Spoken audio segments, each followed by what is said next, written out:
सदा सानू जित दिती है। खुशियां मनाओ यीशु लई जिन्हें सदा सानू जित दिती है। यस ओ संग नाम यहोवा दा ओह आपे साडी जंग लड़दा जंग लड़दा। नाम यहोवा ओ आपे साडी जंग लड़दा। ओ सदा रहो चट्टान बन के कदे लगन ना बैठ दिती है। रहो चट्टान बन के कदे लगन ना बैठ दिती है।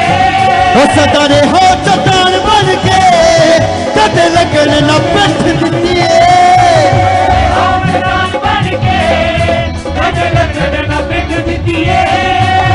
क्या आप उसकी सामर्थ को देखना चाहते हो तो अपने हाथों को उठा के रखें, क्योंकि वो आप में कार्य करने जा रहा है, वो आप में चलने जा रहा है, वो आप में भरने जा रहा है। और से दे दे दे दे दे लखानी ऐसा हो तालियां बजाओ यीशु नहीं जिन्हें सदा सानू जित दिती है। तालियां बजाओ यीशु नहीं जिन्हें सदा सानू जित हो से दे दे ओ खुशियां मनाओ यीशु नहीं जिन्हें सदा सानू जित दिती है। खुशियां मनाओ यीशु नहीं जिन्हें सदा सानू जित दिती है। ओ तालियां बजाओ यीशु नहीं जिन्हें सदा सानू जित दिती है। तालियां बजाओ यीशु नहीं जिन्हें सदा सानू जित दिती है। हो जिन्हें सदा सानू जित दिती है। ऊंचा बोलते हुए हालेलुया, और ऊंचा बोलते हुए हालेलुया। हम यीशु मसीह के नाम का झंडा पूरी दुनिया में गाड़ने वाले हैं। इस मिनिस्ट्री के द्वारा वो अद्भुत अनोखे काम खुदावंद इस मिनिस्ट्री में कर रहा है और जबरदस्त करने वाला है। जो लोग संसार में परेशान दुखी हैं, हालातों में चाहे प्रभु में भी हो, इनवाइट करता हूं उन सब लोगों को आओ और परमेश्वर की पावर को इस मिनिस्ट्री में देखो, ताकि उस जीवन शक्ति के द्वारा तुम लोग छुटकारा पाओ और एक आनंद का जीवन, शांति का जीवन लो। हालेलुया। तो बैठ जाओ अपने स्थानों पर। आज का पवित्र वचन सुनने के लिए जो आपकी रूह को, आपके मन को, सोच को, विचारों को तैयार करेगा। आज का पवित्र वचन हम लोगों ने इस वचन को अपनी जिंदगी में लेना है आज सीरियस होकर, क्योंकि जैसे वो एक लड़की बोल रही थी कि हम तो इधर कभी कभी तब आते थे चर्च में जब ले हैंड का टाइम होता था, कभी कभी हम 12 बजे 1 बजे 2 बजे आते थे यहाँ। हमें नहीं पता था परमेश्वर के साथ कैसे चलना है, हम तो शरीर में ही रह गए, वचन पूरा किया ही नहीं, उसके साथ चल ही नहीं पाए। उन्होंने कहा आपकी टीचिंग और आपकी ग्रेस के द्वारा हुआ है कि आज हमें समझ आया कि क्रिश्चियनिटी धर्म को नहीं कहते। एक्चुअली ये जो शब्द है क्रिश्चियनिटी, ये ऐसे 2 शब्दों से बनता है, क्राइस्ट इन, मसीह में चलना। जैसे लोग कहते हैं ना मैं राधा स्वामी हूं, मैं निरंकारी हूं, तो वो जो रास्ता है, जो उनकी शिक्षा है, उसका नाम लेते है ना, जहां उनके वो क्या कहते हैं, उनका जो क्या बोलते हैं उसको, डमी बोल सकते, डमी या लोगो बोल सकते हैं, एक तरह का लोगो हो गया ना उनके नेम का लोगो। तो इस तरह से है संसार में। लेकिन हम लोग जो है परमेश्वर के लोग, हम क्रिश्चियन, क्राइस्टियन, मसीह में चलना। मसीह में चलना किसको कहते हैं? अगर तुम्हें क्राइस्ट इन, तुम मसीह में चल ही नहीं रहे तो क्राइस्ट इन कैसे हो गई? सोचो, सोचने वाली बात है या नहीं बात है? अगर एक बंदा क्राइस्ट इन ये कहता मैं यीशु में हूं, लेकिन यीशु में चलने का मीनिंग उसके अंदर नहीं है, तो वो कैसे उस जीवन को, पावर को, सामर्थ्य को देखेगा? ये एक बड़ा विषय है। तो आज हम लोग कई वचनों से तुम्हें और बढ़ाएंगे, तुम्हारे मन को अच्छा करेंगे, तुम्हें विश्वास में बढ़ाएंगे, तुम्हें मजबूत करेंगे, जिससे तुम आगे बढ़ोगे अपने परिवार में ब्लेस रहोगे, अपने लोगों को, परिवार के मेंबरों को अच्छे से चला पाओगे, और साथ में तुम परमेश्वर के किंगडम के लिए भी जी पाओगे। सुसमाचार दोगे ताकि बहुत सारे लोग बचाए जाए। सुसमाचार एक सबसे बड़ा पावरफुल नियम है जब हम यीशु मसीह में आ जाते हैं। सच्ची एक पावरफुल नियम, जो लोग इसे सीरियस होकर लेते हैं परमेश्वर उनसे बड़ा खुश होता है। परमेश्वर के हार्ट के नजदीक रहते वो लोग, क्योंकि ये सबसे बड़ी चाहत आप परमेश्वर की पूरी करते हो, लोगों को सुसमाचार देने की। तुम्हें सुसमाचार मिला, तुम्हारा जीवन बचा। जैसे वो एक बहन बता रही थी आज कि मैं मर जाती। जब मैंने उसकी गवाही सुनी तो मुझे याद नहीं कब दी गई गवाही, मुझे याद नहीं थी, लेकिन आज जब दोबारा दी गई तो मुझे कितना उत्साह मिला उस गवाही से, कितना कुछ सीखने को मिला, कितना मेरा विश्वास बढ़ा उस गवाही से, और समझ आया परमेश्वर हमारा कितना पावरफुल है।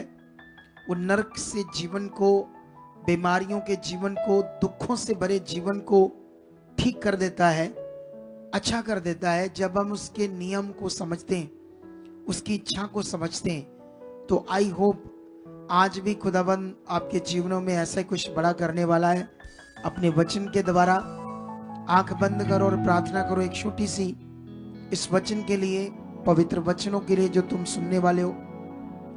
परमेश्वर के सामने बोलो, परमेश्वर पिता, मैं तेरी बेटी हूं, बेटा हूं। जो वचन आज मैं सुनने वाला हूं, तेरा पवित्र कलाम, ये बड़ा कीमती है परमेश्वर, और मैं कभी कभी शरीर में इसका मूल्य नहीं समझता। इसकी जो ये प्रीशियंस है, जो इतना कीमती है खुदाबंद, हीरे सोना चांदी से भी बढ़कर, क्योंकि हीरे सोना चांदी पैसा मुझे जीवन नहीं दे सकते, ये वचन दे सकता है, इतना कीमती है। तो इसलिए परमेश्वर आज तेरा वचन मुझे पूरा समझ आए, जो आप बोलो सिखाओ उसे मैं अपने जीवन में रखूं, उस पर चलूं, उस वचन को पूरा करूं, और परमेश्वर इस वचन को किसी भी तरह से कोई भी रुकावट ना आए मेरे सुनने में, ग्रहण करने में। कोई भी अंधकार की रुकावट शक्ति आज काम ना कर पाए। ये मेरा वचन है मेरे लिए खुदावंद, इसी को लेने जीवन पाने में आया हूं। और अब मेरी प्रार्थना को सुनने के बाद परमेश्वर आप ऐसा कर चुके हो, प्रभु यीशु मसीह के नाम से, आमेन। ये मैं बोल रहा था, तुम्हारी हेल्प कर रहा था। क्या तू साथ साथ बोल रहे थे प्रार्थना में? ये बड़ा जरूरी है, ऐसा नहीं आप चुप करके सुन रहे थे, तुम्हें बोलना था साथ, तुम्हारी हेल्प कर रहा था मैं। बोला था आप सबने, क्योंकि बाइबल कहती जो तुम चाहोगे वो तुम्हारे साथ होगा। वो तो मैं हेल्प कर रहा था तुम्हारी, ताकि ऐसे प्रार्थना करो, ऐसे परमेश्वर के सामने जाओ, क्योंकि मैं तुम्हारा टीचर हूं, अगुआ हूं। तो मेरा ही काम है तुम्हें सिखाना, सब बातें समझाना, ताकि उन सब बातों को आप अच्छे से समझकर अच्छे से खुदावंद के साथ चल सको और अपनी जिंदगी को अच्छे से वो ले सको। हालेलुया। हाँ, ले आओ कैमरे को। तो आज जो परमेश्वर का वचन है वो बड़ा कीमती है। इस वचन को हमें समझना है और परमेश्वर के साथ कभी भी नॉर्मल नहीं होना। जैसे ये पिछला हफ्ता जो था बहुत पावरफुल था। हॉली सपर की मीटिंग, गुड फ्राइडे की मीटिंग, फिर रेजरेक्शन की मीटिंग, यीशु के जी उठने की। इसे ईस्टर भी बोलते हैं, लेकिन मैं थोड़ा कम यूज कर रहा हूं ईस्टर शब्द, क्योंकि यही मेरी कॉलिंग है, बड़ी कॉलिंग, कि शब्दों को सही से यूज करना। क्या करना? ईस्टर शब्द का जब मैंने सर्च किया तो उसका मीनिंग इतना खास नहीं था। मैं बताऊंगा तो नहीं आपको क्या मीनिंग था, लेकिन याद रखना, कोशिश करो। थोड़ा सा बोलने में जुबान लड़खड़ाती है शब्द को। रेजरेक्शन डे बोलो सारे, रेजरेक्शन थोड़ा सा कठिन होता है ना बोलना लेकिन ये जो शब्द है, एक्चुअली में बाइबल में 40 से भी ज्यादा बार लिखा है यीशु के जी उठने के बारे में। तो ये पावरफुल मीटिंग थी जो अब निकल गई है।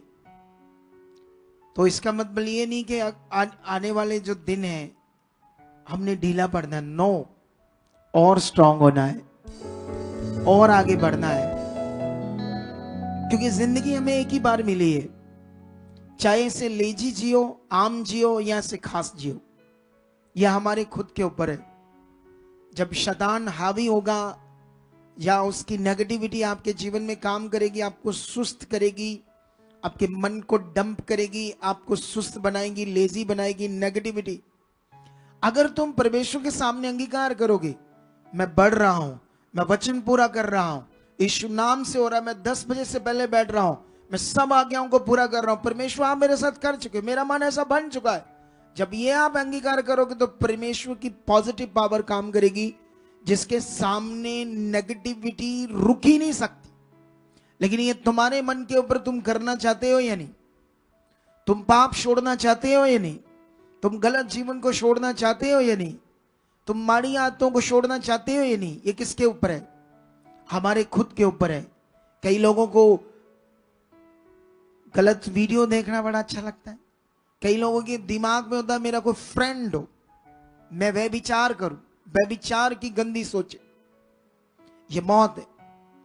ये आपका दुख बीमारियों का वो रास्ता है जिसमें तुम्हें शैतान इतनी बुरी तरह से मारेगा कि तुम सोच भी नहीं सकते। संसार के लोग क्यों अलग अलग धर्मों से आ रहे? क्योंकि किसी भी धर्म में ये पाप का और पाप से छूटने का, इस विषय का कोई ज्ञान प्रचार नहीं हो रहा। उनको नहीं पता कि मनुष्यों के जीवन में जो प्रॉब्लम, उसका कारण क्या है। वो तो संसार ये कहता है धर्म, वो सॉरी कर्म है, कर्म आपकी किस्मत है, कर्मों में जो लिखा है वो होना है। ये मनुष्यों का ज्ञान है, जिसने दुनिया रची उसका ज्ञान नहीं है। कितनों को बात समझ आ रही? आपकी कोई भी किस्मत बुरी जिसने आपको पैदा किया है, दुनिया के मालिक ने नहीं लिखी। आपके कोई भी बुरे कर्म नहीं लिखे गए। ये संसारिक ज्ञान है जिसमें आप लोग अपने मन में लगाकर डूबे हुए थे। अब तुम सच्चाई में आ चुके हो। अगर तुम बने यहां पर तो फिर देखो कैसे जबरदस्त जिंदगी आपकी होगी। हल तुम्हारे हाथ है, हल देने वाले हम हैं, मैं बैठा हूं। हल को पकड़ना तुम्हारा काम है। डॉक्टर के पास तुम जाते हो, पैसे तुम देते हो, मेडिसिन वो देता, खाते फिर तुम हो, ये समझकर, क्योंकि फिजिकल तुम जानते हो फिर आराम आएगा। लेकिन यहां पर मैं तुम्हें आत्मिक मेडिसिन दे रहा हूं। तुम्हें मेडिसिन खानी होगी, आराम वो आएगा जो तुमने सोचा भी नहीं होगा। हालेलुया। लेकिन इस आराम को लेने के लिए जो मैं बता रहा हूं, ये आत्मिक मेडिसिन है, इसे खाना होगा तुम्हें। अगर तुम बैठे हो चुप करके और प्रेयर कराई चले गए, कुछ पता नहीं क्या करना है, तो रिजल्ट उस तरफ नहीं आएंगे जो तुम सोच कर आए हो। रिजल्ट आएगा, पावरफुल जिंदगी बनेगी, सब कुछ अच्छा होगा, लेकिन तुम्हें समझना होगा कैसे। मैंने इन 3 मीटिंग्स में जबरदस्त बताया यीशु मसीह का पर्पस पृथ्वी पर आने का क्या कारण है। लेकिन जो 3 मीटिंग्स में मैंने बताया, क्या वो हमारे अंदर बैठा हुआ है? क्या मैं उस समझ पर लगा हुआ हूं? क्या मैंने दोबारा मीटिंग को सोचकर उस शिक्षा का कुछ अच्छा प्रभाव के निचोड़ बातें पकड़ ली है? क्योंकि वचन हम क्यों सुन रहे हैं? इसलिए ताकि उसे खाएं और पूरा करें। यह हमारी आत्मिक रोटी है जो हमारे स्पिरिचुअल जीवन को जिंदा रखेगी।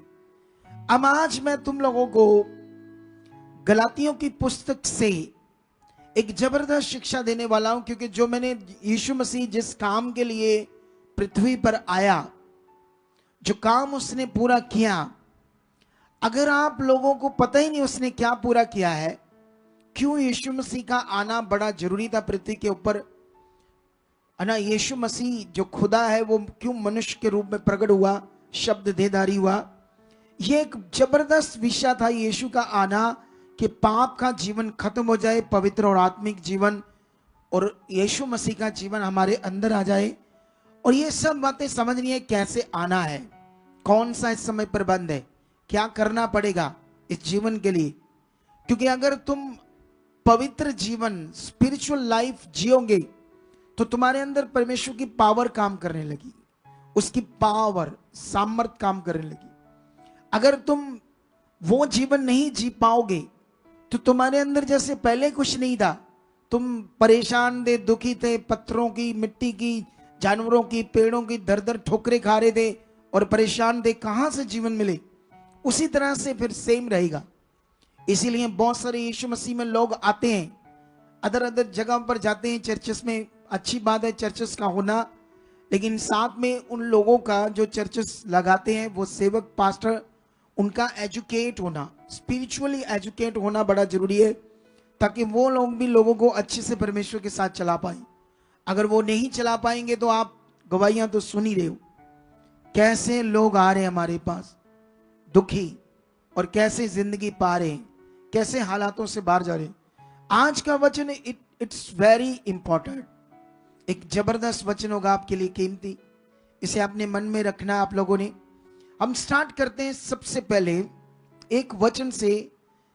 आपने पहले भी सुना होगा, लेकिन इसका रेवलेशन इतना पावरफुल आपने नहीं समझा होगा जितना आज आप समझोगे, क्योंकि मैं एक क्रिएटिविटी अगुआ हूं, या ये कह लो रेवलेशंस को लेने वाला, उन नई बातों को परमेश्वर से लेकर लोगों को समझाने वाला जो आप अच्छे से नहीं समझते। कितनों को बात समझ आ रही है? तो इसीलिए इस वचन को हम समझेंगे आज। गलातियों की पुस्तक में जाएंगे। ये वचन तो सुना था, लेकिन इसका आज रेवलेशंस अच्छे से समझेंगे। ये गलातियों चैप्टर 1 है और उसका 6 से लेकर 9 तक लगातार पढ़ेंगे। प्रेरित पौल यहां पर क्या कहता है, और आज मैं तुम्हें समझाऊंगा गलातियों की पुस्तक जो है ये क्या चीज है। तुम्हें ये बड़ा समझना जरूरी है कि ये वचन परमेश्वर ने क्यों दिया, मेरे लिए, हमारे लिए, सबके लिए। आज मैं तुम्हें ऐसे शिक्षा दूंगा जैसे कोई स्कूल हो और एक टीचर हो।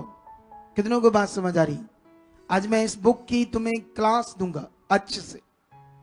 लेकिन अभी हम पढ़ेंगे इस वचन को।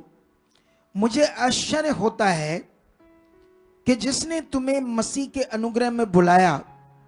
बीच में अपना म्यूजिक साथ साथ रखना, जब ये काट कर डालते हैं ना तो कुछ खास मीनिंग सा नहीं बनता म्यूजिक का। मेरे शब्दों के हिसाब से करते रहना कुछ कुछ।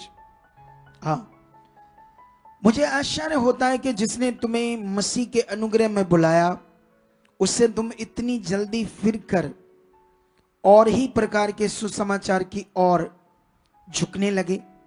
परंतु वह दूसरा सुसमाचार है ही नहीं, पर बात यह है कि कितने ऐसे हैं जो तुम्हें घबरा देते हैं और मसीह के सुसमाचार को बगाड़ना चाहते हैं।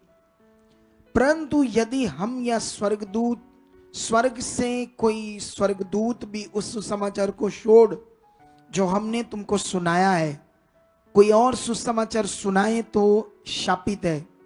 जैसा हम पहले कह चुके हैं वैसा ही मैं अब भी कहता हूं कि उस सुसमाचार को छोड़ जिसे तुमने ग्रहण किया है, यदि कोई और सुसमाचार सुनाता है तो शापित हो। हालेलुया। मैंने ये वचन पढ़ दिया और आपने इस वचन को सुन लिया। अब इसका मीनिंग समझना है। मीनिंग से पहले आज मैं तुम्हें वचन का इंडेक्स पढ़ाऊंगा। इंडेक्स का मतलब उसका जो इस बुक के बारे में लिखा गया कुछ चीजें, वो थोड़ा सा पढ़ाता हूं। ये शुरू में गलातिया की पुस्तक, यहां नाम लिखा ना, ये पेज नंबर 257, जिसको गलातियों के नाम पौलुस प्रेरित की पत्री कहते हैं। नीचे भूमिका लिखी, भूमिका। इस पत्री की क्या भूमिका है, मैं इसको पढ़ने जा रहा हूं आपके लिए। ठीक है? किसी ने नहीं पढ़ाया होगा कभी, लेकिन आज मैं तुम्हें पढ़ाता हूं। क्या लिखा है यहां पर? जब यीशु के सुसमाचार का प्रचार और प्रसार गैर यहूदी लोगों के बीच में होने लगा तो ये प्रश्न उठा कि एक सच्चा मसीही होने के लिए एक व्यक्ति को मूसा की व्यवस्था का पालन करना अनिवार्य है या नहीं। पौलुस ये तर्क प्रस्तुत करता है कि ये आवश्यक नहीं है।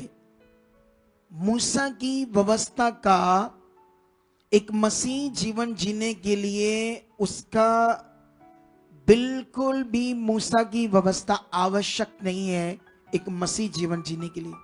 कितनों को बात समझ रही? पौलुस इसको प्रस्तुत करता अपना तर्क। आगे बढ़ते क्या लिखा?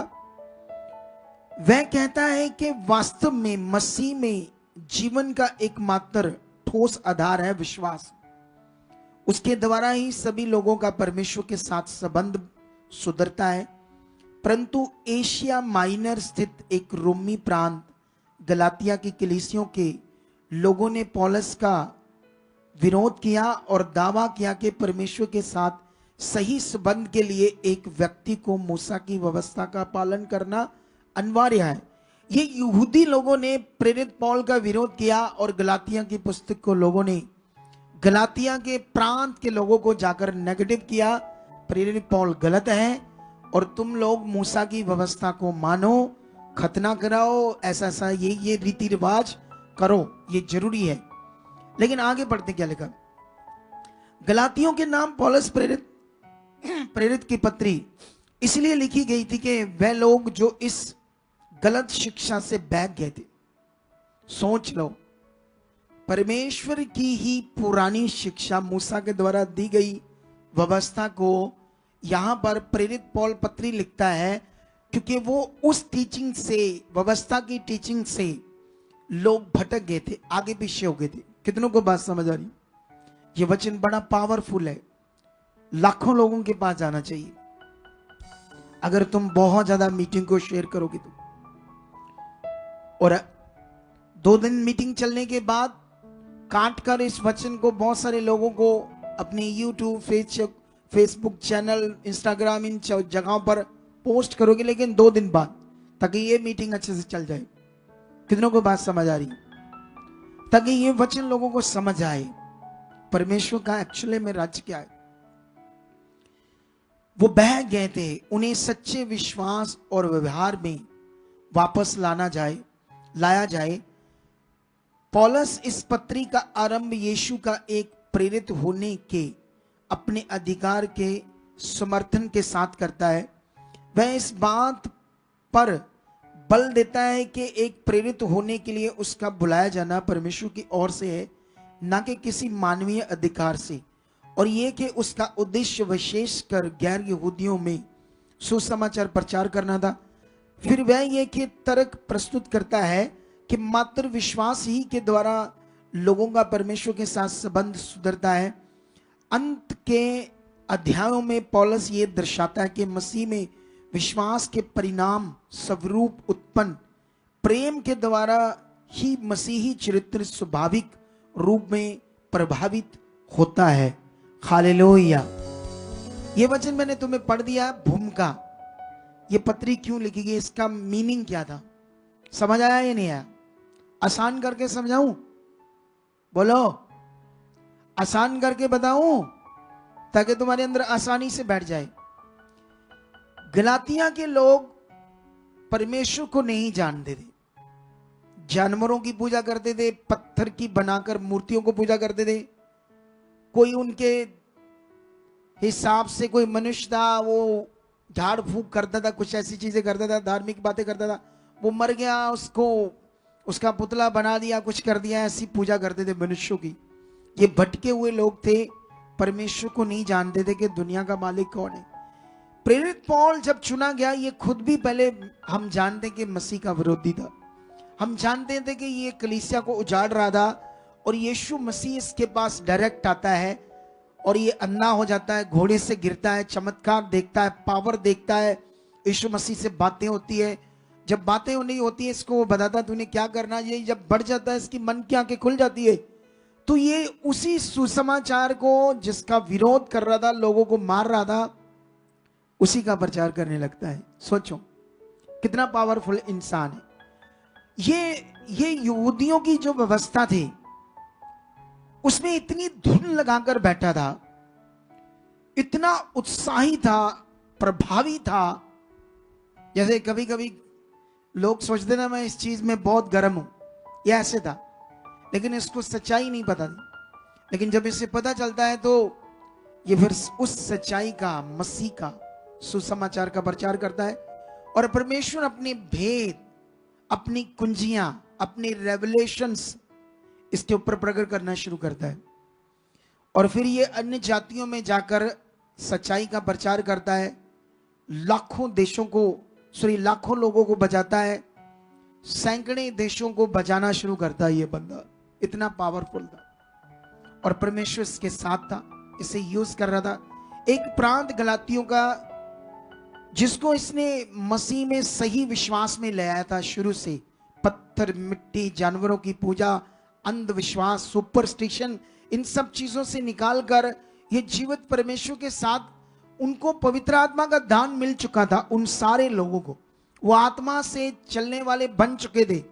लेकिन कहते हैं ना, जब कोई नेगेटिविटी इतने खतरनाक प्रभाव से आपके सामने खड़ी की जाए तो याद रखना उस समय फिर आप उसको मानोगे, सच्चाई को नहीं मानोगे।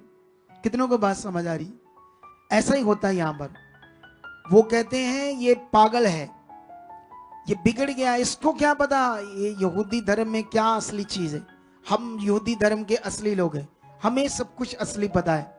और फिर से वो मूसा की व्यवस्था की बातें बताकर पुराना नियम, इसने पुराना नियम बताया ही नहीं उसको कुछ खास, कुछ बताया होगा पुरखा कैसे चले, क्या क्या हुआ। इसने नए नियम से आत्मा में चलने की चीजें बताई, वो ब्लेस्ड जीवन जी रहे थे। लेकिन वहां पर गड़बड़ होती है। कितनों को बात समझ आई अब? लेकिन यहां मेरे मकसद क्या है आज की शिक्षा का, ये बड़ा विषय है। अब सवाल यह है कि वो कहता है जो सुसमाचार मैंने तुम्हें सुनाया, इसे छोड़ अगर कोई मनुष्य या कोई स्वर्गदूत भी तुम्हें कोई और सुसमाचार सुनाए तो वह शापित है। सुसमाचार का मीनिंग क्या है? सुसमाचार जो आपने लिया अपने जीवन में, सुनकर सुसमाचार को जाना, सुसमाचार पर विश्वास किया, तो सुसमाचार का मीनिंग क्या है? तुम्हें पृथ्वी पर शैतान से, बीमारियों से, गंदी जिंदगी से, पाप की जिंदगी से, क्लेश की जिंदगी से, नशों की जिंदगी से छुटकारा मिले उस सुसमाचार के द्वारा, और अनंत जीवन में आप भागी हो जाओ। कितनों को बात समझ आई? अब तुम्हें यह पकड़ना होगा, सुसमाचार यीशु मसीह के जीवन का विषय है जो वो पृथ्वी पर आता है। गुड फ्राइडे, हॉली सप्पर और रेजरेक्शन डे, इन सब बातों को हम प्रचार कर रहे थे। ये तुम्हारे जीवन की बातें थी, ये जीवन के वो वचन थे जो तुम्हारे मन के लिए।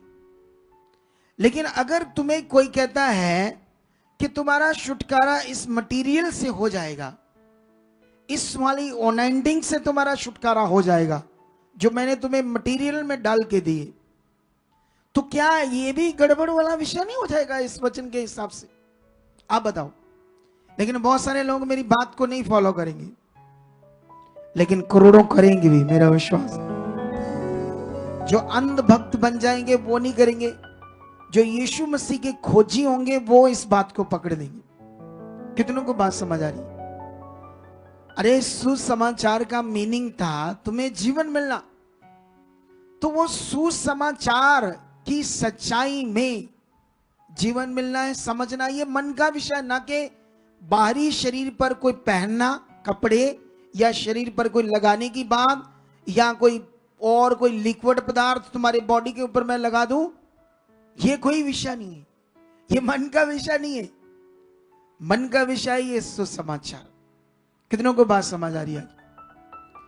आज अगर तुमने ये वचन अच्छे से पकड़ा तो तुम्हारी हीलिंग होगी, तुम्हारा मन बदलेगा, शरीर की चीजें तुम्हारी जिंदगी से हटेंगी, तुम आत्मा से भरोगे, तुम परमेश्वर के लिए जीना शुरू होगे, तुम्हारी अच्छी जिंदगी होगी, तुम्हारा अच्छा जीवन होगा। हालेलुया। फिर वो कहता है अगर स्वर्गदूत भी कोई और तरीका बताए जीवन पाने का तो वो भी क्या हो? शापित हो।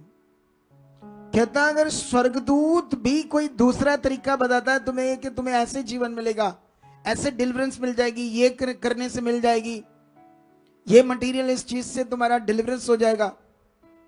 तो कहता वो भी क्या होगा फिर? शापित हो। कैसा वचन है और हमें समझ नहीं दुनिया। हम लोग क्या कर रहे हैं?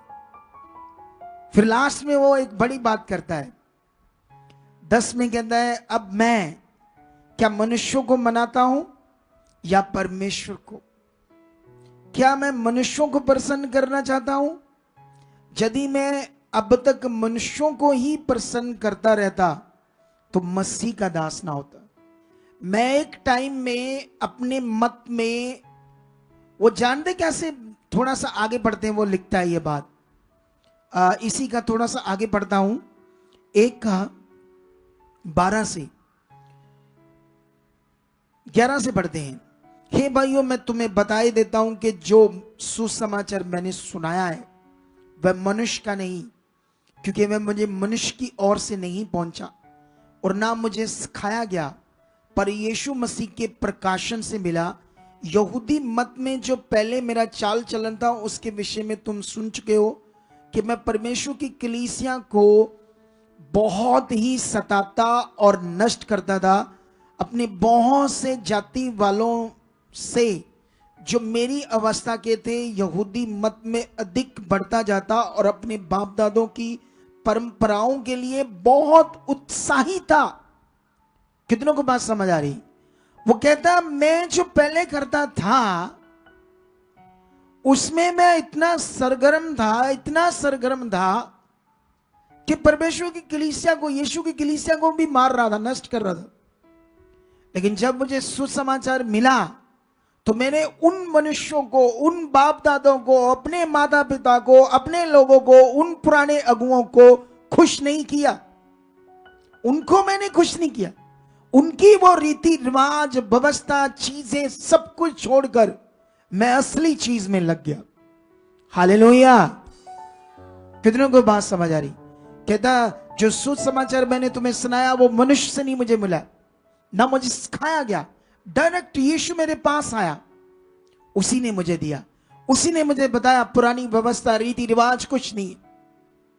ये है राइट विषय, ये है भेद।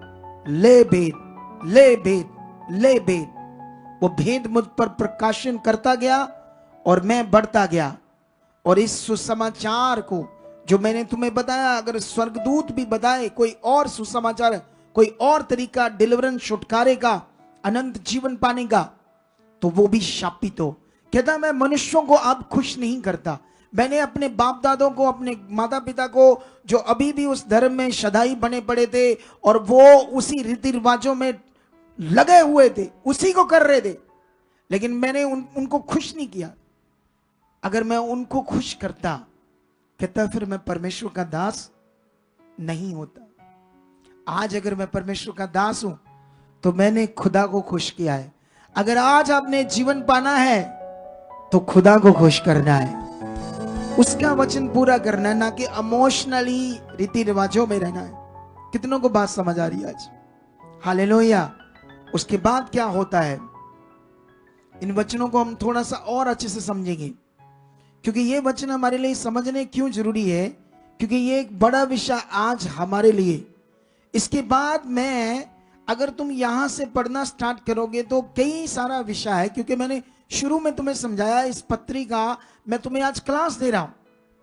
ये बड़ी पत्री है जिसे तुम समझ सकते हो। आज जो प्रबंध है परमेश्वर का, पवित्र आत्मा का प्रबंध और अनुग्रह जो किया परमेश्वर ने, हालेलुया। किसी ने भी मुंह नीचे करके वचन नहीं सुनना, सामने चेहरा उठाकर, हाथ नहीं रखना, मुंह पर कुछ नहीं करना, बस सामने मन रखकर क्या करना है? परमेश्वर के वचन को सुनना है। और जितना तुम ध्यान देकर सुनोगे तभी तुम्हारा जीवन आएगा। इधर ध्यान दो बहनों भाई, इधर ध्यान दो, इधर ध्यान दो। आप जो काम लिया है वो काम करो, आपका भला उससे होना है। एक दिन पानी नहीं पियोगे तो कुछ नहीं होगा। मुझे भी कई बार, मैं प्रेयर के टाइम पी लेता हूं, लेकिन जब प्रचार करता हूं उस पर ध्यान देता हूं। कितनों को बात समझ आ रही? हाँ, यहां पर जानते हो एक बड़ा विषय उसने मेंशन किया, वो है पतरस। इसी बुक में जब वो बड़ी शिक्षा दे रहा था, व्यवस्था क्या है और अनुग्रह क्या है, इस समय जो सुसमाचार का जो असल विषय वो क्या है, जो तुम लोगों ने विश्वास करना है। लोग उसका विरोध कर रहे थे, लेकिन वो बता रहा था, अभी मैं समझाता हूं तुम्हें आगे जाकर विश्वास का विषय क्या है, जो बड़ा विषय हमारे लिए। यहां पर पत्रस, प्रेरित पत्रस क्या कर रहा था, वो अन्य जातियों में प्रचार नहीं कर रहा था, वो यहूदियों में प्रचार कर रहा था। लेकिन यहूदियों में प्रचार करते हुए वो बड़ी चीजें आगे पीछे कर रहा था। ये उसने मेंशन किया हमारी टीचिंग के लिए, शिक्षा के लिए। 2:11 पढ़ते हैं। पर जब कैफा अंताकिया में आया तो मैंने उसके मुंह पर, कैफा मतलब पतरस, मैंने उसके मुंह पर उसका सामना किया, क्योंकि वह दोषी ठहरा था, इसलिए कि याकूब की ओर से कुछ लोगों के आने से पहले वह अन्य जातियों के साथ खाया करता था। परंतु जब वह आए तो खतना किए हुए लोगों के डर के मारे वह पीछे हट गया और किनारा करने लगा। उसके साथ ही शेष यहूदियों ने भी कपट किया, यहां तक कि बरनबास भी उसके कपट में पड़ गया। पर मैंने जब देखा कि वह सुसमाचार की सच्चाई पर सीधी चाल नहीं चलते, तो मैंने सबके सामने कैफा से कहा, जब तू यहूदी होकर अन्य जातियों के समान चलता है और यहूदियों के समान नहीं, तो अन्य जातियों को यहूदियों के समान चलने को क्यों कहता है? हालेलुया। पतरस तो यीशु का चेला था, वो तो जानता था सुसमाचार क्या है, वो तो जानता था सच्चाई क्या है। लेकिन खतना किए उनके डर के मारे जो याकूब के साथ आए, याकूब मतलब एक यीशु मसीह का भाई भी याकूब है और एक दूसरा याकूब है, लेकिन उस याकूब के साथ जब वो आए, कुछ यहूदी लोग जो खतना किए होते, तब पतरस क्या कर रहा था, अन्य जातियों के साथ खा पी रहा था, उनके साथ रिश्ता रख रहा था। लेकिन यहूदी लोग अन्य जातियों के साथ रिश्ता नहीं रखते थे, उन्हें वो छोटी जाति समझती थी, जैसे आज भी दुनिया में होता है।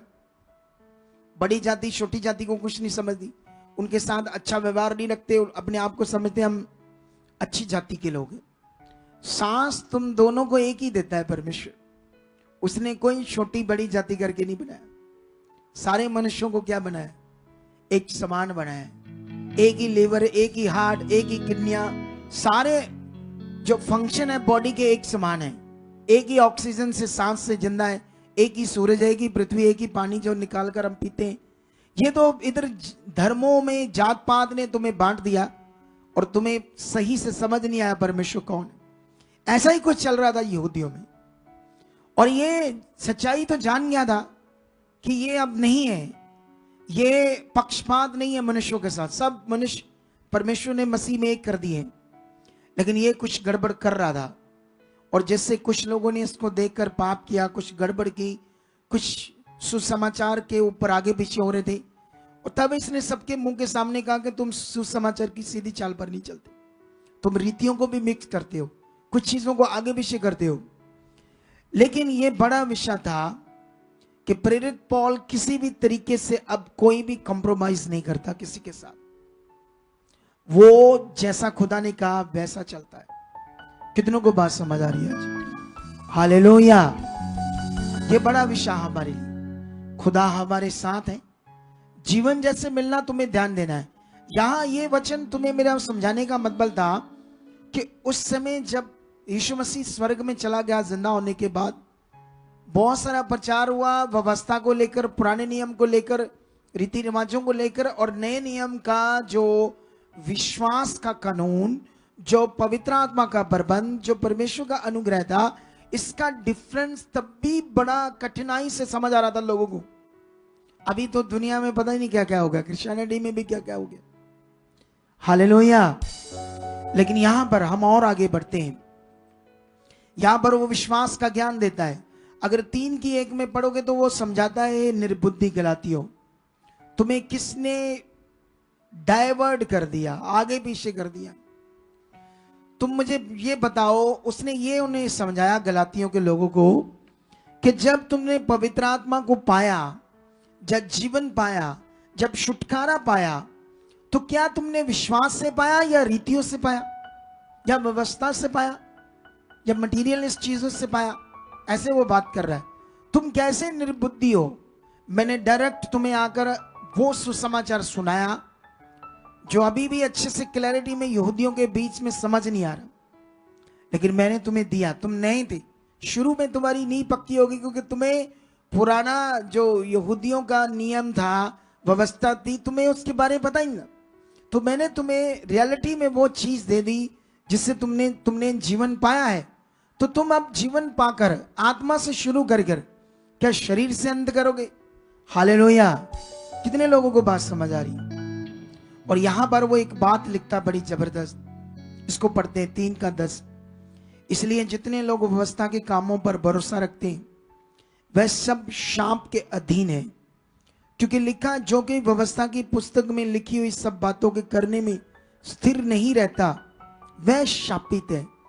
पर यह बात प्रकट है कि व्यवस्था के द्वारा परमेश्वर के यहां कोई धर्मी नहीं ठहराया जाता, क्योंकि धर्मी जन विश्वास से जीवित रहेगा, पर व्यवस्था का विश्वास से कोई संबंध नहीं, क्योंकि जो उनको मानेगा वह उनके कारण जीवित रहेगा। मसीह ने हमें हमारे लिए शापित बना और हमें मोल लेकर व्यवस्था के शाप से छुड़ाया, क्योंकि लिखा है, जो कोई काट पर लटकाया जाता है वह शापित है।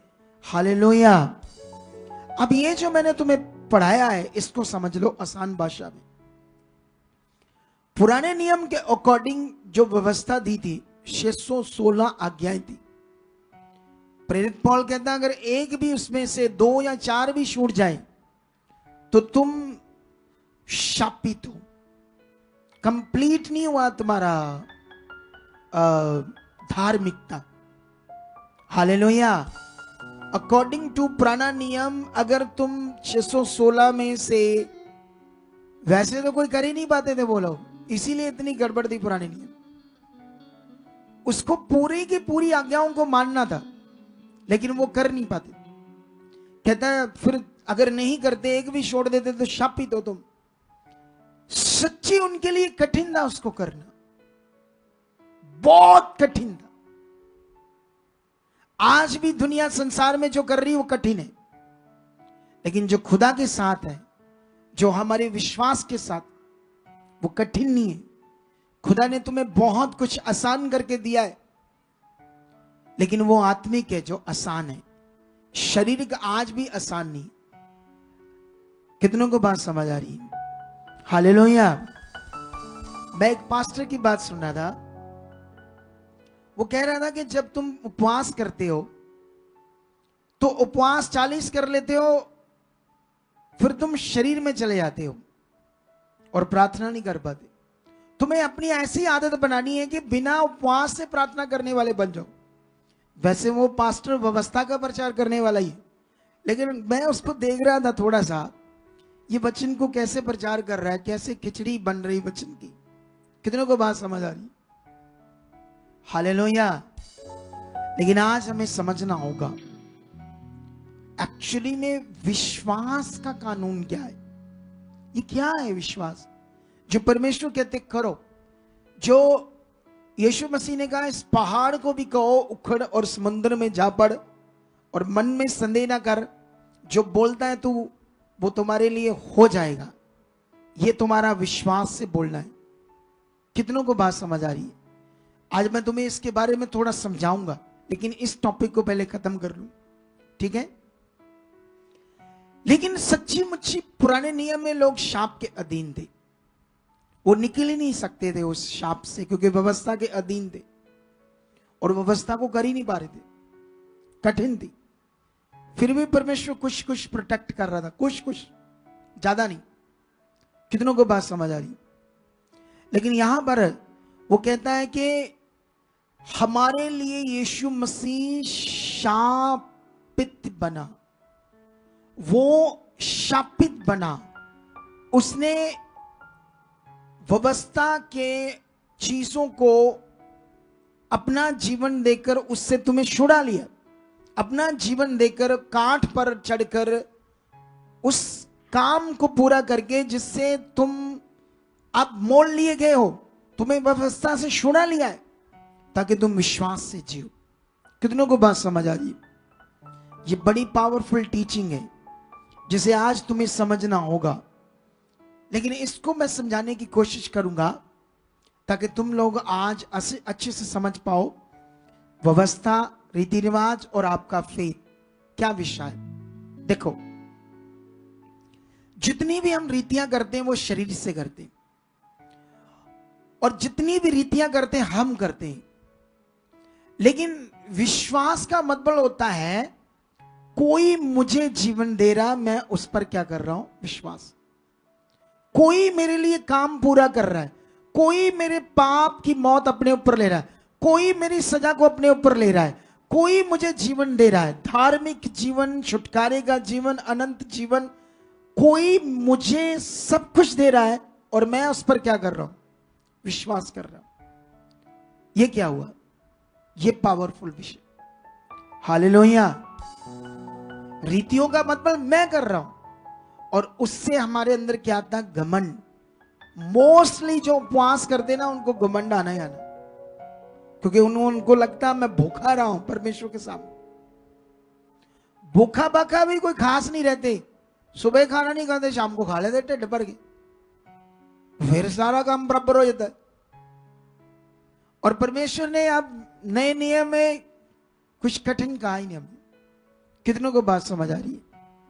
हालेलुया।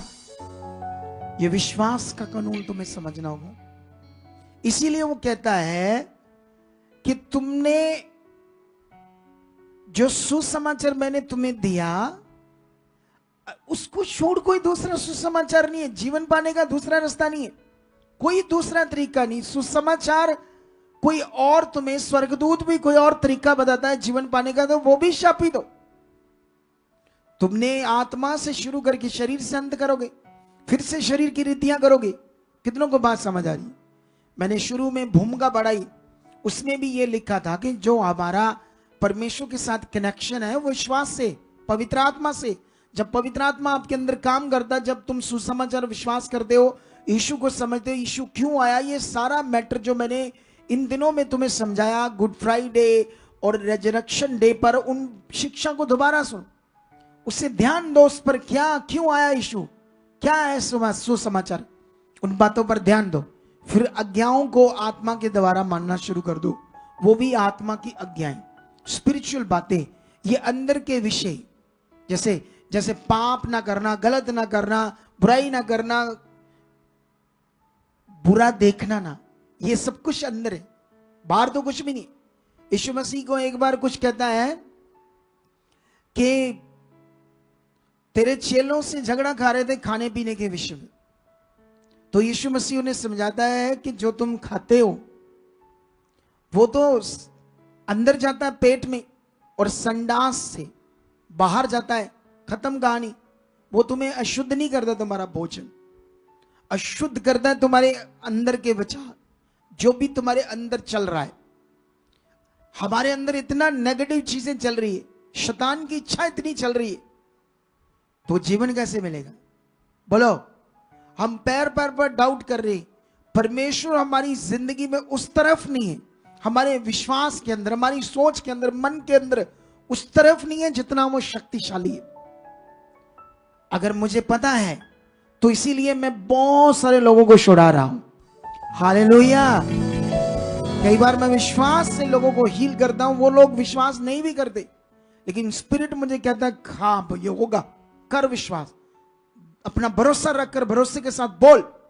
पवित्र आत्मा मुझे अगुवाई करता है, जब मैं करता हूं तो परमेश्वर उस तरफ अपनी पावर के साथ मेरे साथ काम करता है और लोगों की बड़ी बड़ी हीलिंग्स होती।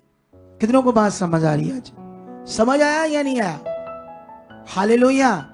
लेकिन यहां पर थोड़ा सा पढ़ते हैं, और 3:19 में लिखा, तब फिर व्यवस्था क्यों दी गई?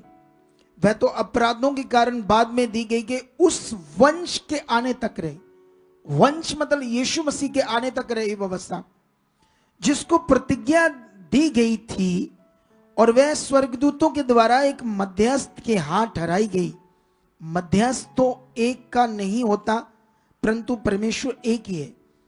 वचन यह कहता है कि व्यवस्था जो पुराने नियम में दी गई, क्यों? अपराध ज्यादा बढ़ रहे थे, अपराधों के हिसाब से सजा बताई गई थी। कितनों को बात समझ आ रही? अपराधों के हिसाब से प्रायश्चित बताया जा रहा था, उसका सॉल्यूशन, ये पाप करोगे ये सॉल्यूशन, ये पाप करोगे ये सॉल्यूशन, वो इसलिए दी गई थी अपराधों के कारण। लेकिन बाइबल में आगे लिखा 21 में, तो क्या व्यवस्था परमेश्वर की प्रतिज्ञाओं के विरोध में? कदापि नहीं, क्योंकि यदि ऐसी व्यवस्था दी जाती जो जीवन दे सकती है तो मनुष्य सचमुच धार्मिकता व्यवस्था से होती, तो व्यवस्था से होती धार्मिकता। परंतु परमेश्वर ने सबको परंतु पवित्र शास्त्र ने सबको पाप के अधीन कर दिया, ताकि वह प्रतिज्ञा जिसका आधार यीशु मसीह पर विश्वास करना है, विश्वास करने वालों के लिए पूरी हो जाए। अगर और पढ़ते जाओगे, पूरी पुस्तक को पढ़ोगे 8, 10, 15, 20 बार, तुम हैरान हो जाओगे कितने पावरफुल ज्ञान है यहाँ। ये सारा ज्ञान परमेश्वर ने पवित्र आत्मा से प्रेरित पौल को दिया, हमारी शिक्षा के लिए, हमारे विश्वास के लिए, हमारी राइट समझ के लिए, हमारे धार्मिक जीवन के लिए, हमारे स्पिरिचुअल पवित्र विश्वास के जीवन के लिए। हालेलुया। कितनों को बात समझ आ रही है? सुनो, एक्चुअल में जैसे परमेश्वर ने जीवन देने का प्रोसेस पूरा किया है, तुम किसी और तरीके से कर रहे हो, कोई रीति रिवाजों से कर रहे हो, कोई मटीरियलिस्ट चीजों से कर रहे हो, तो वो कैसे कनेक्शन फिट बैठेगा? सोचो, आप बैठ जाएगा? बोलो। इसीलिए तो मसीह में आकर भी कुछ लोग, कुछ क्यों, बहुत सारे लोग भी मैं तो देखता हूं बेचारे परेशान रहते हैं, क्योंकि उनको सही समझ नहीं है वचन की। क्या नहीं? उनको सही समझ नहीं है। लेकिन आज ये सीख लो, कोई दूसरा वे नहीं है। अपने विश्वास को, अति पवित्र विश्वास को खुदा के साथ बढ़ाओ। जितना तुम विश्वास के साथ खुदा के ऊपर भरोसा रखकर चलोगे, डाउट नहीं करोगे, शक नहीं करोगे, उतना पवित्र आत्मा तुम्हारे अंदर काम करेगा, अगुवाई करेगा, उतना आत्मा तुम्हें समझ देगा क्या क्या करना। तुम्हारी बुद्धि खुलती जाएगी, मन खुलता जाएगा, तुम फिर बढ़ते जाओगे, दौड़ दौड़ कर आओगे, जल्दी आओगे, उस तुम्हारा प्यार बन जाएगा परमेश्वर के साथ, क्योंकि ये आत्मा से रिश्ता बन जाएगा। क्योंकि इस समय आत्मा के द्वारा ही सब कुछ होना, उसके बगैर कुछ नहीं होना। हालेलुया। कितनों को बात समझ आ रही है आज? सुनो, एक चीज याद रखो, मैं जो तुम्हें सिखा रहा हूं, जब कुछ भी तुम्हें यहां बताता हूं, जैसे कई बार संगति में मैं कहता हूं लंगर मत छको, अभी पीछे मत जाओ, खड़े रहो। अगर तुमने वो वेट करना सीखा, सच्ची तुम्हारे लिए बड़ा लाभ है, सच्ची। लेकिन क्या होता है, तुम रुक नहीं पाते, तुम्हारा वो शारीरिक जीवन तुम्हें चैन नहीं आने देता, तुम्हारे शारीरिक जीवन, शारीरिक अभिलाषा टिकती नहीं परमेश्वर के साथ, क्योंकि वो स्पिरिचुअल नहीं। जब तुम स्पिरिचुअल बन जाओगे, तुम्हारा खाने पर ध्यान नहीं जाएगा, बार बार बाहर जाने में ध्यान नहीं आएगा, आप बैठे बैठे कभी ये पकड़ वो पकड़, इधर वो ये हो, कोई चैन सा नहीं तुम्हें आता, तुम्हारी स्तुति सी नहीं लग रही, तुम परमेश्वर की बात को ध्यान से नहीं सुन रहे जो जीवन देगी, जिसके लिए तुम आए हो। तुम्हारा मुंह सीधा चाहिए, एलईडी को देखो, ध्यान दो, सामने दो, मुझे देखना, मुझे देखो। अगर दूर हो तो एलईडी को देखो और ध्यान दो। कितनों को बात समझ आ रही? ये तब होता है जब हम शरीर में, और शारीरिक तो खतरनाक विषय, ये तो ब्लेस ना होने का विषय। शारीरिक जीवन तो मौत है, शारीरिक जीवन तो उल्टा पुल्टा जीवन है, कभी परमेश्वर के साथ नहीं चलता, कभी उसके साथ कनेक्शन नहीं होता। इसीलिए तो यीशु क्रॉस पर चढ़ा, ताकि वो तुम्हारे सारे कामों के लिए प्रायश्चित करे। हालेलुया। परमेश्वर का अनुग्रह व्यर्थ मत जाने दो, उसने तुम्हारे लिए सब कुछ पूरा किया है। आज आत्मा के द्वारा बढ़ते जाओ, जो स्पिरिचुअल बातें उन्हें पूरा करते जाओ, तुम बढ़ते जाओगे आत्मा से। ये सारा कुछ अंदर पूरा होना है, आत्मा और सच्चाई से चलने का ये जीवन है।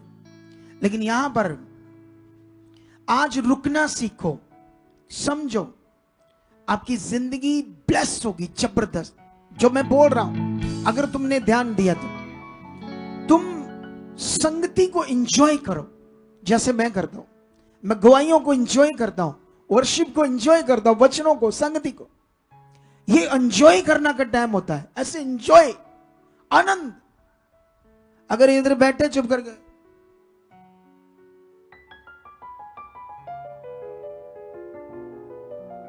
कभी ये कर कभी वो कर, ये कर। कितनों को बात समझ आ रही? इंजॉय करो परमेश्वर, वचनों पर ध्यान दो, तुम्हें मजा आएगा, आनंद आएगा, तुम भरना शुरू हो जाओगे आत्मा से। हालेलुया। आज ना मैं अपने एक स्पिरिचुअल सन की बात बताऊंगा। मैं बड़ा इंस्पायर हुआ अपने एक स्पिरिचुअल सन की बात से, सच्ची। उसने मुझे एक बात बताई, मैं काफी, उसके पास सारे 200-250 लोग हैं और मेरे पास कम से कम 30,000 लोग होंगे। कितने? सारे मिला जुलाकर पूरी दुनिया में 30,000 और 250-300 लोगों में फर्क कितना है? जमीन आसमान का ना। चलो इस वचन से समझाते हैं, गलातियों का एक वचन है ये। बस वैसे तुम्हें एक बात बताने जा रहा हूं स्पिरिचुअल सन की। शे पढ़ते क्या लिखा?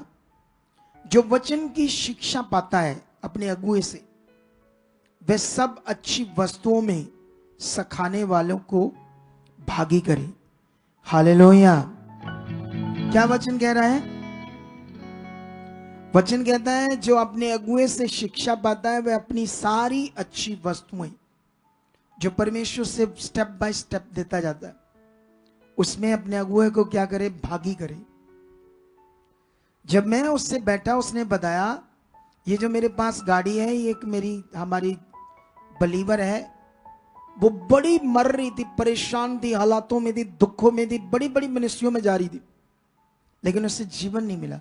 जो मैंने उसे सिखाया था वही शिक्षा उसके पास थी, उसने वही शिक्षा उसको दी, तो उसकी जिंदगी बदल गई, हालातों से बाहर आ गई। पैसे नहीं थे, हालात थे, सब कुछ आने लगा। उन्होंने एक गाड़ी ली, नहीं मतलब गाड़ी ली बड़ी वाली। उन्होंने वो गाड़ी, क्योंकि बेटे को परमेश्वर ने फॉरेन भेज दिया, कनाडा, तो उस गाड़ी को वो पास्टर को, उस स्पिरिचुअल सन को दे दिया, परमेश्वर के काम में यूज करो या आपके लिए। वो कहता मेरे कपड़े तक महंगे से महंगे, कहता है एक बार उन्होंने गिफ्ट दिया मेरी वाइफ को 26,000 का लहंगा और 13-14,000 का मेरा सूट।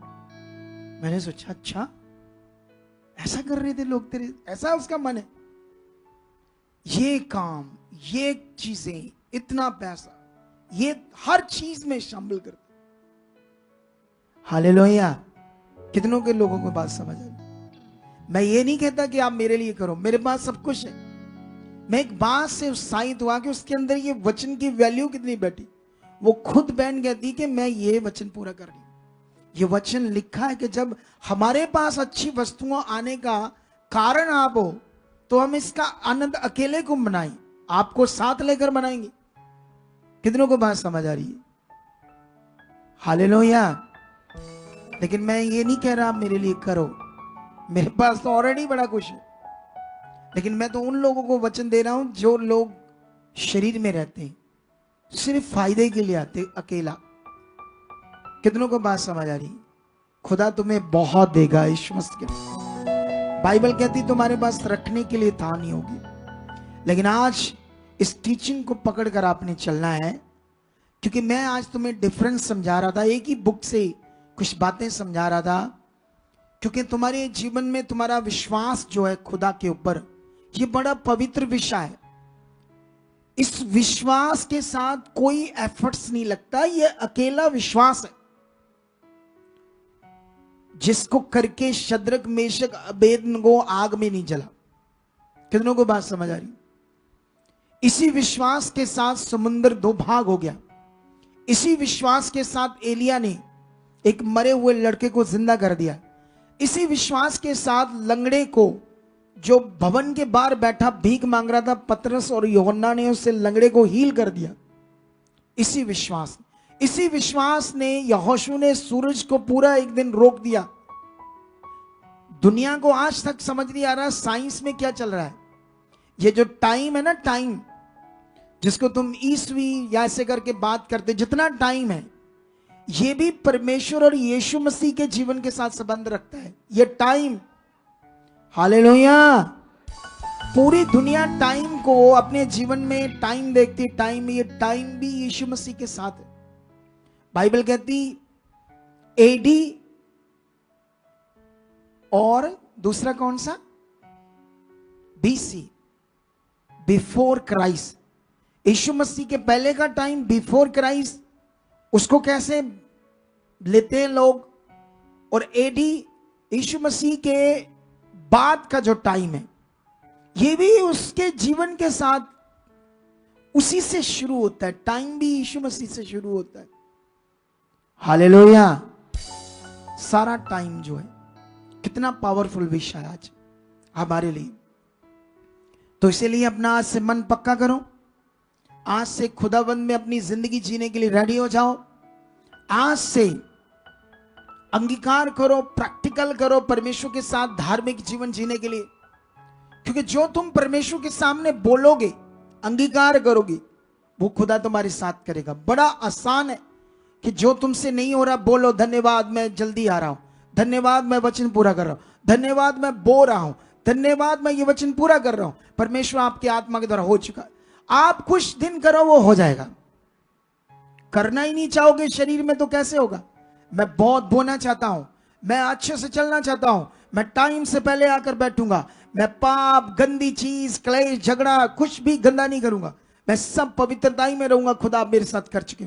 या विश्वास से बोल रहे हो, अंगीकार कर रहे हो, वचनों को सुनो, वचनों के प्रभाव को समझो। आत्मा के द्वारा चलना है, रीतियों के द्वारा नहीं। कितनों को बात समझ आ रही? जितना तुम इससे प्रैक्टिकल करोगे उतना ज्यादा बढ़ते जाओ, उतना ज्यादा तुम्हारी जिंदगी पावरफुल हो जाएगी। हालेलुया। मैं बिलीव करता हूं आज का वचन, मैं और भी बड़ा कुछ सिखाना चाहता था, लेकिन मुझे पवित्र आत्मा कहता रहने दो, इतना रखो, इसी में इनका दिमाग रहने दो, ताकि इसी को पकड़कर आगे बढ़े। और आप लोगों ने आज घर जाकर इसे दोबारा सुनना है, गवाहियों को दोबारा सुनना है। हर रोज सुनो, एक चीज सीख लो। मैंने एक अमेरिका में बहन है, उससे मेरी बात होती है, वो बॉर्न क्रिश्चियन है। उसने दुनिया का कोई भी अगुवा नहीं छोड़ा जिससे प्रार्थना ना करवाई हो। उसके अंदर एक बैड स्पिरिट काम करती थी, गंदी आत्मा, बड़ी दुखी थी, सुसाइड करना चाहती थी। समझ लो पंजाब का कोई अगुआ नहीं छोड़ा, फॉरेन के अगुए नहीं छोड़े उसने ना ऐसे मन बना लिया, मैंने प्रे करानी नहीं, अगर यीशु ने करना ठीक करे, नहीं तो मर जाऊं तो ठीक है, मर जाए। उसको किसी ने कहा, सुखपाल राणा एक पंजाब में सेवक है, उससे प्रे करा। कहती हाँ सुना तो मैंने है, पर इससे प्रार्थना नहीं कराई, मैंने इतनों से कराई, इसका दिमाग में क्यों नहीं है। और जब मेरी उससे बात होती है तो वो मुझे कहती है कि पास्टर जी मैंने प्रे करानी, इस विषय के लिए रोने लगी। तो मैंने कहा मैं प्रे तो तुम्हारे लिए कर दूंगा, लेकिन इसका फल नहीं आना, प्रे का तो ठीक नहीं हो पाएगी इससे। कहती ये कौन सी बात है? तो मैंने कहा तू पहले कराई प्रे? कहती कराई, छोड़ा ही कोई नहीं मैंने 20-25 सालों में, पर मेरी डिलीवरेंस नहीं हुई। लाखों रुपए दे दे के भी करा ली। मैंने उससे कहा इसीलिए नहीं तू ठीक होना ना, मैं तुम्हें कुछ बताऊंगा, पहले तुम्हें समझाऊंगा और फिर प्रे करूंगा, फिर तेरा काम हो जाएगा। और मैं थोड़ा समझाता हूं, प्रे करता हूं, उसी दिन वो हील हो जाती है, उसी दिन। ठीक है, लेकिन उसी दिन वो हील हो जाती है। लेकिन वो बॉर्न क्रिश्चियन है, स्वभाव वो क्रिश्चियंस है, वो असल वाला विषय उसके अंदर नहीं। वो कभी कभी 2-4-6 महीनों के बाद, ये 5 साल 4 साल पहले की बात है, तो उसने कभी कभी मुझसे फिर बात करनी, मेरी प्रे कर दो, मैंने कर देनी, थोड़ा समझा देना, उत्साहित कर देना। लेकिन इतने सालों में मैंने कभी भी उसे प्रे करने के बदले में एक 10 रुपए भी डिमांड नहीं की। फिर आप प्रे के लिए फोन कर दे, कभी बोओ भी, 1-2 बार उसने बोया भी अपनी खुशी में, लेकिन मैंने उससे कभी नहीं कहा। वो कहती मैं इसलिए आपकी हमेशा लोगों को गवाही देती हूँ कि आप कैसे अगुए हो। ठीक है, वो ना हमारी मिनिस्ट्री से अटैच नहीं हो रही, सही से अटैच नहीं हो रही इन दिनों में, बड़े हालातों में। फिर मैंने एक दिन उससे आधे घंटे बातें की और उसको मैंने कहा कि तूने एक काम करना है, बस 2-3 महीने तेरा सारा मसला हल हो जाएगा। तुमने संडे की मीटिंग पूरी देखनी है, वीरवार की पूरी मीटिंग देखनी है, और हर रोज मैं वीडियो डालता हूं, चाहे वो शिक्षा की हो चाहे गवाही, वो देखनी है। और जो मीटिंग है उसका वचन दोबारा सुनना है, फिर सुनना है, फिर उसको तुम्हारे पास टाइम है, फिर गवाहियों को सुनना है। तूने ऐसा करके हफ्ता बिजी करना है और 3-4 हफ्ते करके दे, उसके बाद 2-3 महीने करके दे, तो अपने आप देखेगी। और कोई नहीं बीच में किसी को सुनना। कितनों को बात समझ आई? ये नरसों परसों मैंने अभी बताया है और ये तुम्हें भी आज बताता हूं। तुमने भी ऐसा करना है, तुम करके देखना इसे। तुम 3 महीने ना एकदम ऐसे करके देखना, तुम्हारे कुछ बड़े रोग चले जाएंगे, कुछ बड़े हालात खत्म हो जाएंगे, कुछ बड़े विषय खुल जाएंगे। तुम करके देखना इसको, क्योंकि हम लोग कर ही नहीं पा रहे अच्छे से। रीति रिवाज की तरह बस आते हैं, बैठते हैं, थोड़ा बहुत सुना, इधर उठे, इधर मैं प्रे करूंगा, मास प्रेयर। कुछ लोग तो